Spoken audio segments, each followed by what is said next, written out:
मैं पार्थ हूँ। यूं तो मैं द्वापर से हूँ, लेकिन मैं वो पार्थ नहीं हूँ जिनके रथ के सारथी श्री कृष्ण थे। हाँ, मेरा नाम पार्थ कदाचित उन्हीं पार्थ अर्थात अर्जुन के नाम से प्रेरित होकर मेरे माता पिता ने रखा होगा। मैंने कुरुक्षेत्र का युद्ध तो नहीं देखा, क्योंकि मैं युद्ध समाप्ति के दिन ही पैदा हुआ था। लेकिन जब मैंने गुरुकुल में प्रवेश लिया तो मुझे मेरे गुरुजी ने महर्षि वेद व्यास द्वारा लिखित महाभारत की कथा सुनाई थी। उस महान कथा का हर एक पात्र अद्भुत था और श्री कृष्ण तो सबसे अधिक प्रभावित करने वाले थे। होंगे क्यों नहीं, स्वयं नारायण जो थे। किंतु मुझे सबसे अधिक प्रभावित किया अर्जुन ने। थे तो वो राजा के पुत्र, किंतु जब जन्म लिया तो वन में, बालपन जिया वो भी वन में, और जब महलों में रहने का समय आया तो दुर्योधन ने लाक्षागृह में आग लगाकर उनको फिर से भेज दिया वन में। जैसे तैसे हस्तिनापुर आए तो युधिष्ठिर ने जुआ खेल लिया और जुए में अपना सर्वस्त्र हार गए। द्रौपदी का वस्त्रहरण देखा और फिर वन में 12 वर्ष का वनवास और 1 वर्ष का अज्ञातवास। यूं तो भीम, नकुल, सहदेव और युधिष्ठिर भी वन में रहे, किंतु जो आपदा को अवसर बना ले वही तो अर्जुन कहलाता है ना। वो वन में शांत नहीं बैठा, उसने अपनी धनुर्विद्या को वन में रहकर भी निखारा। जितना गुरु से सीखा था उससे और ज्यादा आगे निकल गए। यही तो अर्जुन है जिसने कभी भी सीखने में कंजूसी नहीं की।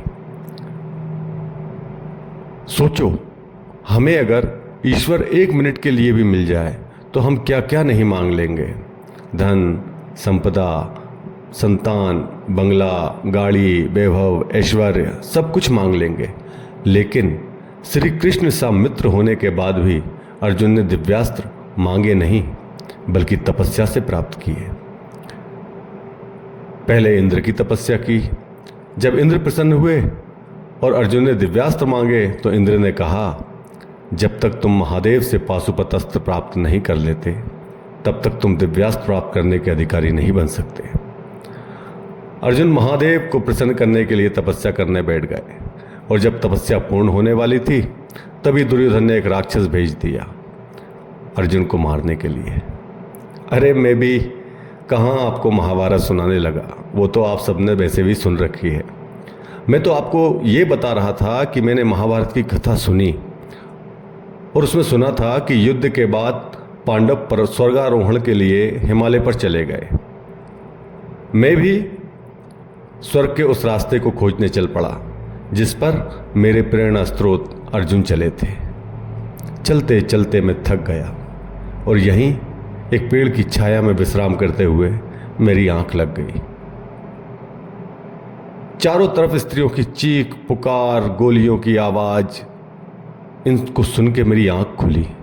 मैं देखता हूं कि एक स्त्री जिसके हाथ में अभी मेहंदी लगी हुई है, सुहाग का चूड़ा अभी उसके हाथ से निकला भी नहीं है, वो एक व्यक्ति के सिरहाने बैठकर रो रही है। वो आदमी शायद उसका पति था जो खून से लथपथ पड़ा था, जिसके सिर पे शायद गोलियों के निशान थे। बहुत सारे लोग गोल टोपी लगाए, ढीले ढाले कुर्ते पहने हुए आसपास खड़े हुए थे, जिनके चेहरे पर मुझे कहीं भी दुख या संताप नहीं दिखाई दे रहा था। उनके चेहरे पे एक अजीब सी शांति दिखाई दे रही थी। अजीब से वस्त्र पहन रखे थे, दाढ़ी तो थी किंतु मूछें नहीं थी, ढीले ढाले से वस्त्र। जब मैं सोया था तब उस स्थान पर कोई नहीं था। जब जागा तो बहुत सारे लोग थे। मुझे कुछ समझ नहीं आया तो मैंने नारायण को पुकारा और ध्यान लगाया तो पाया कि मैं सोया द्वापर के युग में था, लेकिन मेरी जब जागा हूं तो यह कलयुग चल रहा है और इस स्थान का नाम है पहलगांव।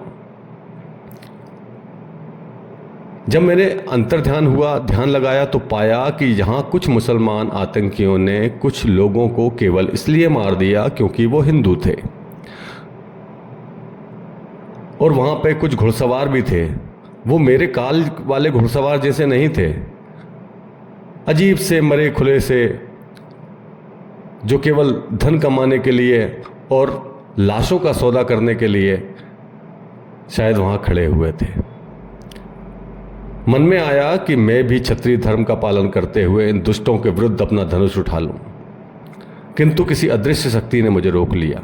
शायद वो कहना चाहती थी कि ये युग तुम्हारा नहीं है, विधि के विधान की छेड़ ना करो पार्थ, तुमको केवल ये देखने के लिए भेजा है।